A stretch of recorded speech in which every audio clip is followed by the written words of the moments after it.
Hello friends, स्वागत है आप सभी लोगों का। आज हम लोग देखेंगे गणित की प्रकृति, स्वरूप एवं कह सकते हैं गणित शिक्षण की विधियां और जो है उनमें आने वाली समस्याएं क्या है, पूरा डिटेल में समझेंगे। आपको जो है जेटेट का जब सिलेबस देखते हैं उसमें मैथ वाला सेक्शन देखते हैं तो वहाँ पर ये टॉपिक मिल जाता है। चलिए देखते हैं, इसको डिटेल में समझ लेते हैं।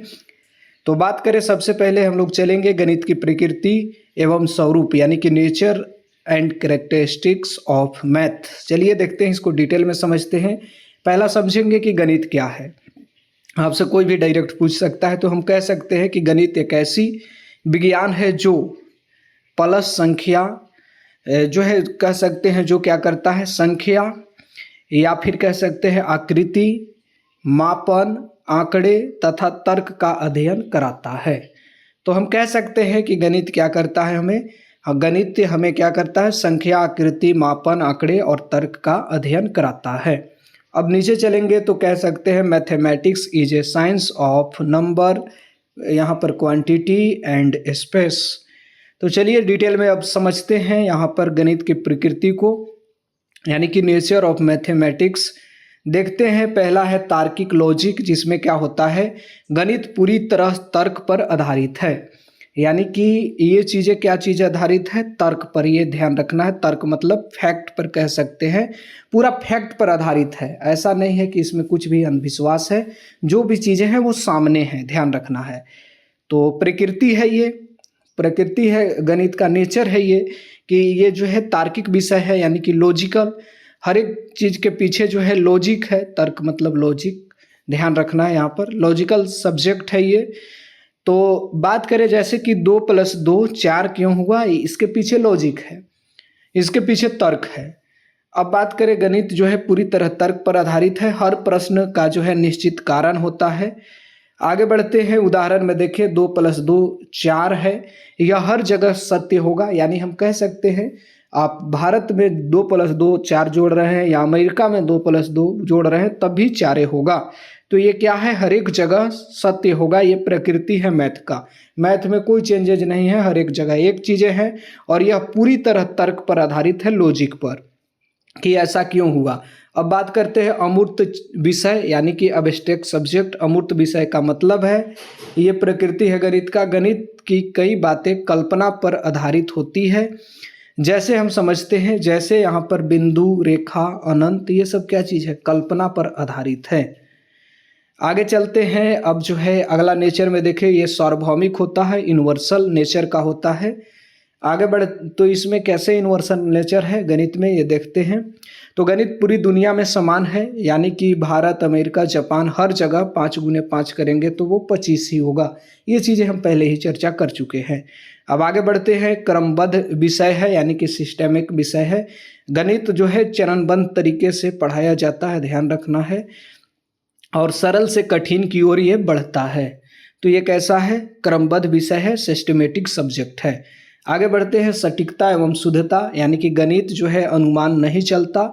यहाँ पर जो है उत्तर बिल्कुल सही होना चाहिए, जैसे कि 2 + 2 ऐसे नहीं अनुमान हम लगा सकते, 2 2 6 हो रहा होगा, चाहे 5 हो रहा होगा, चाहे 3 हो रहा होगा, 4 हो रहा होगा, ऐसे अनुमान नहीं लगा सकते हम। 2 + 2 का मतलब 4 ही होगा। तो सटीकता और शुद्धता जो है यहाँ पर नजर आता है। आगे ला नेचर में हम लोग देखें तो व्यवहारिक विषय है, यानी प्रैक्टिकल सब्जेक्ट, दैनिक जीवन में उपयोग होते हैं गणित, जैसे आपको खरीदारी में, समय में, दूरी में, बैंकिंग में इत्यादि में यूज है। रचनात्मकता विषय, यानी कि क्रिएटिविटी डेवलपमेंट, यानी रचनात्मकता का जो है ये विकास करता है, नेचर है इसका, ध्यान रखना है। जो है मैथ का नेचर है, प्रकृति है कि ये आपके अंदर रचनात्मकता का विकास करता है। जैसे गणित सोचने और समस्या हल करने की क्षमता बढ़ाता है। आगे बढ़ते हैं, गणित का स्वरूप को देखते हैं हम लोग, यानी कि forms and scope of mathematics देख लेते हैं इसके स्वरूप को। पहला है अर्थमेटिक, जिसको हम लोग अंक गणित कहते हैं। इसमें क्या होता है, संख्या एवं गणना का अध्ययन किया जाता है। दूसरा अगर हम लोग देखें तो बीज गणित है, जिसे अलजेब्रा कहते हैं, इसमें अक्षरों और चिन्हों का प्रयोग होता है। आगे बढ़ते हैं, इसके बाद रेखा गणित या ज्यामिति कह सकते हैं, ज्योमेट्री, इसमें आकृति एवं मापन का अध्ययन होता है। उसी तरह त्रिकोणमिति आता है, यानी ट्रिग्नोमेट्री, इसमें क्या होता है, कोण और त्रिभुज का अध्ययन होता है। उसी तरह सांख्यिकी आता है यानी कि स्टैटिक्स, इनमें क्या होता है, आंकड़ों का विश्लेषण होता है। तो ये चीज़ें हैं। अब गणित की शिक्षण की विधियां हम लोग देखेंगे, मस्ट इम्पोर्टेंट है यहाँ पर। मेथड्स ऑफ टीचिंग मैथमेटिक्स देख लेते हैं। प्रमुख विधियां देखें। पहला है आगमन विधि यानी कि इंडक्टिव मेथड। आगमन विधि में क्या होता है, जो है विशेष से सामान्य की ओर जाना, यानी कि पहले क्या करना है, इसमें विशेष से सामान्य की ओर जा रहा है। विशेष से सामान्य की क्या है, आगमन विधि। ठीक है, विशेष से सामान्य की ओर जा रहा है, समझिए। उदाहरण दे रहा है, पहले निरीक्षण फिर नियम की ओर आ रहा है, ध्यान रखना है। उदाहरण में देखिए, 2 + 2 4, 3 + 3 6। निष्कर्ष, समान संख्या जोड़ने पर दुगनी होती है। समान संख्या जुड़ने पर दुगनी होती है। तो ये क्या हो रहा है, विशेष से सामान्य की ओर हो जा रहा है। नियम बता दे रहा है। गुण क्या चीज़ है, बालक इसमें सक्रिय रहता है, खोजने की क्षमता बढ़ती है। दोष है इसका इंडक्टिव मेथड का। इसमें क्या होता है, सामान्य से जो है बालक क्या हो रहा है, विशेष से सामान्य की ओर जा रहा है, ध्यान रखना है। विशेष चीज़ों से सामान्य की ओर जा रहा है। इसमें दोष है, समय अधिक लगता है। आगे बढ़ते हैं। दूसरा है निगमन विधि यानी डिडक्टिव मेथड। इसमें क्या होता है, समान से विशेष की ओर जा रहा है। जैसे कि यहाँ पर डिडक्टिव मेथड में नियम से उदाहरण की ओर जाएगा। आपसे डायरेक्ट क्वेश्चन पूछेगा किस शिक्षण विधि में जो है, ये आपको पेडागोजी में शिक्षा शास्त्र में ये क्वेश्चन कई सब्जेक्ट में आ सकते हैं, ऐसा नहीं है कि ये मैथे का है। शिक्षा शास्त्र में ये कई जगह आपको इंडक्टिव और डिडक्टिव मेथड नज़र आते हैं। आगमन और निगमन विधि। आगमन विधि में हम क्या कर रहे हैं, उदाहरण से नियम की ओर जा रहे हैं, यानी कि उसे विशेष से सामान्य की ओर जा रहे हैं। लेकिन यहाँ पर निगमन में क्या हो रहा है, हम लोग क्या कर रहे हैं, डिडक्टिव मेथड में यहाँ पर बात करें सामान्य से विशेष की ओर जा रहे हैं, ध्यान रखना है। यानी कि नियम से इसमें उदाहरण की ओर जा रहे हैं। जैसे समय की बचत, इसमें क्या चीज़ है, गुण होता है, इससे समय की बचत हो जाती है। कैसे बचत होगी, समझिए। हम क्या कर रहे हैं, पहले यहाँ पर नियम डायरेक्ट बता दे रहे हैं, नियम बता दे रहे हैं, उससे फार्मूला जो है क्वेश्चन सोल्व हो जा रहा है। फिर उदाहरण की ओर जा रहे हैं, उससे नियम पर क्या दे रहे हैं, क्वेश्चन दे रहे हैं। तो ये हो गया डिडक्टिव मेथड यानी कि जो है निगमन विधि, ध्यान रखना है। अब आगे बढ़ते हैं। इसमें दोष है, रटने की संभावना हो जाती है। जैसे हम डायरेक्ट बोल दिए कि 2 समान संख्याओं को जोड़ने पर दुगना हो जाता है, तो बालक ने रट लिया है और डायरेक्ट लिख दिया, तो ये संभावना हो जाती है। आगे बढ़ते हैं। विश्लेषण विधि एनालिटिक मेथड। इसमें क्या होता है, बड़ी समस्याओं को छोटे भागों में तोड़ देते हैं और जो है उसका सही ढंग से यूज करते हैं, यानी ज्यामिति में ये प्रयोग में आते हैं। ज्यामिति एवं प्रमेय में जो है उपयोग है ये। अगर देखें तो संश्लेषण विधि है यानी सिंथेटिक मेथड, यहाँ पर ध्यान रखना। अभी देखें एनालिटिक मेथड, विश्लेषण विधि, इसमें बड़ी समस्याओं को छोटे छोटे भागों में तोड़ते हैं। संश्लेषण विधि क्या है, सिंथेटिक मेथड, इसमें छोटे तथ्यों को जोड़कर निष्कर्ष निकाला जाता है। प्रयोगशाला विधि लेबोरेटरी मेथड, इसमें क्या होता है, छात्र स्वयं करके सीखते हैं। उदाहरण में ज्यामिति आकृति बनाना, खुद करके सीख रहा है। खेलकूद मेथड, प्ले वे मेथड, इसमें क्या होता है, खेल खेल में गणित सिखाना। छोटे बच्चों के लिए ये उपयोग है, बड़े के लिए खास नहीं है। समस्या समाधान विधि प्रॉब्लम सॉल्विंग मेथड, छात्र स्वयं का हल खोजते हैं समस्या समाधान मेथड में। उदाहरण में समस्या दिया जाता है, उसका विश्लेषण करते हैं, समाधान करते हैं, फिर निष्कर्ष पर पहुँचते हैं।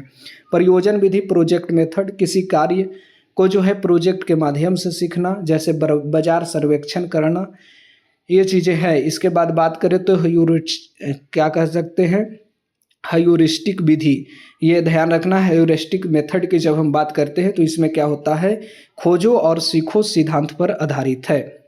आत्मविश्वास इससे जो है बढ़ता है। आगे बढ़ते हैं। गणित शिक्षण की समस्याएं यानी कि जो है गणित टीचिंग में जो प्रॉब्लम होती है, यानी प्रॉब्लम्स इन टीचिंग मैथमेटिक्स, इसको डिटेल में समझते हैं एकदम ज़बरदस्त तरीका में। बात करें प्रमुख समस्या क्या है, गणित का भय। बहुत सारे बच्चे में क्या होता है, जिसे गणित से डर लगने लगता है, उनको जो है क्या लगता है कि ये चीज़ हमसे नहीं हो पाएगा, तो गणित का भय। कई छात्र गणित को कठिन समझते हैं।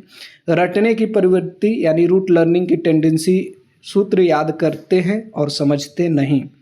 यहाँ पर क्या होता है, बहुत सारे जो है बच्चे यानी विद्यार्थी क्या कर रहे हैं, सूत्र को रट ले रहे हैं, उसे समझ ही नहीं पा रहे हैं एक चीज़ कैसे हो रहा है। तो ये भी कारण है, गणित शिक्षण में प्रॉब्लम देती है, समस्याएं उत्पन्न करती है। आधारभूत ज्ञान की कमी यानी कि प्रारंभिक अवस्था स्पष्ट नहीं है, होता ये भी कारण है। शुरुआती अगर जड़ मजबूत नहीं है तो पेड़ कहाँ से होगा। आगे बढ़ते हैं, योग शिक्षकों की कमी, ये भी जो है प्रॉब्लम लाती है मैथमेटिक्स टीचिंग में। तो क्या होता है, बहुत सारे ऐसे टीचर हैं जो सही शिक्षण विधियाँ या सही ढंग से नहीं पढ़ा रहे हैं, डीप नॉलेज नहीं है, तो योग शिक्षक की कमी है, ये समझ सकते हैं। शिक्षण सामग्री की अभाव है, टीएलएम चार्ट मॉडल आदि की कमी है, ये भी कारण है जो समस्या उत्पन्न कर रही है। बड़ी कक्षाएं, प्रत्येक छात्र पर ध्यान देना कठिन है। अगर एक कक्षा में बहुत सारे बच्चे हो गए तो यहाँ पर हर एक छात्र पर ध्यान देना लगभग जो है कठिन हो जाता है, तो ये भी कारण है एक। आगे बढ़ते हैं, अगला देख लेते हैं, अभ्यास की कमी, यानी कि गणित में निरंतर अभ्यास की आवश्यकता है। नामे है गणित, यानी गणना करो नीति, यानी डेली आपको जो है ध्यान देना होगा, तब जाके काम चलेगा। तो अभ्यास की कमी है इसमें। गलत शिक्षण विधि, यानी कि केवल व्याख्यान विधि से पढ़ाना सही नहीं होगा। अब आगे चलते हैं, विद्यार्थियों की रुचि में कमी, यानी कि बहुत सारे ऐसे विद्यार्थी हैं जो गणित को उबाऊ सब्जेक्ट समझते हैं, उबाऊ विषय।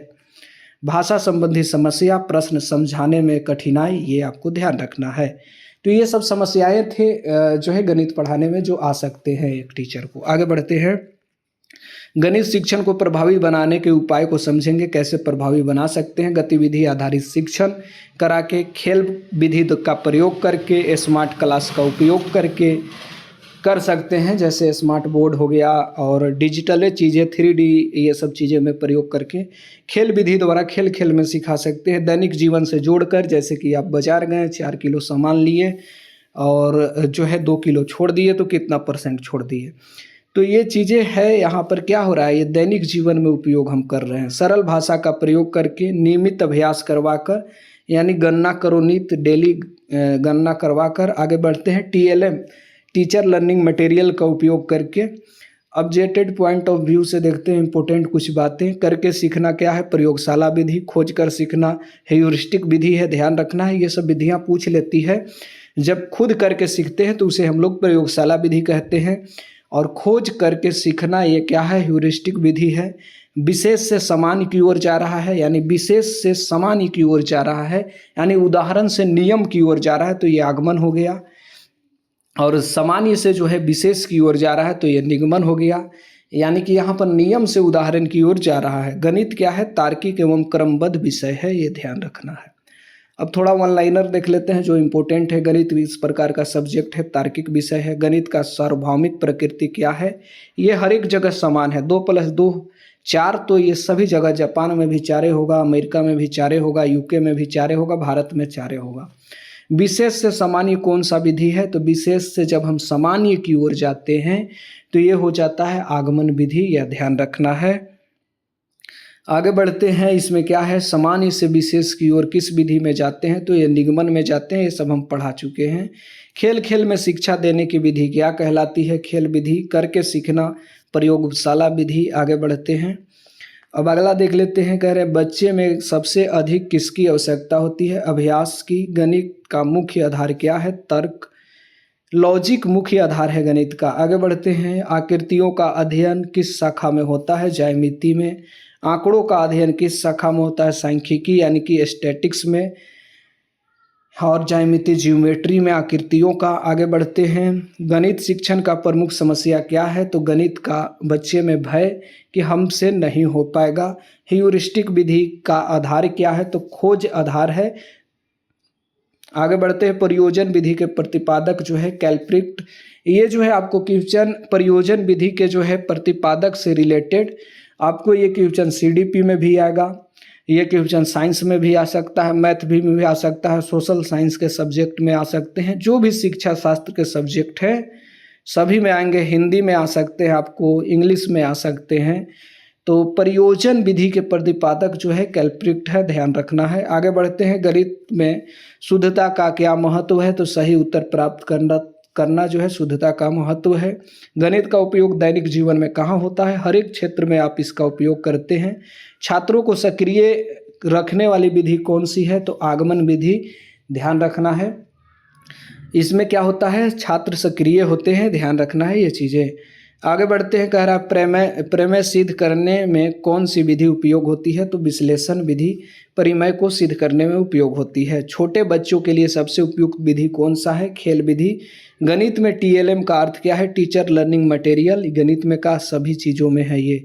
आगे बढ़ते हैं, गणित की अमूर्त प्रकृति का उदाहरण क्या है? बिंदु और रेखा अमूर्त है, ये ध्यान रखना है, जिसे हम लोग देख नहीं रहे हैं। जेटेड प्रिपरेशन टिप, गणित शिक्षा शास्त्र में जो है विधियां और विशेषता समस्याएं से जो है बार बार प्रश्न ये पूछे जाते हैं। इम्पोर्टेंट ये आपको जो है चीज़ें हैं, और ये जो टॉपिक है खास करके बहुत ही ज़बरदस्त है, ये ध्यान रखना है। और इसे हम जो है निचोड़ के साथ पढ़ाए हैं कि गणित टीचिंग के जो है मेथड क्या हैं, समस्याएं क्या हैं, विशेषता क्या हैं, ये सब सारी चीज़ों को देखा। चलिए वीडियो को लाइक करके चैनल को सब्सक्राइब कीजिए। धन्यवाद।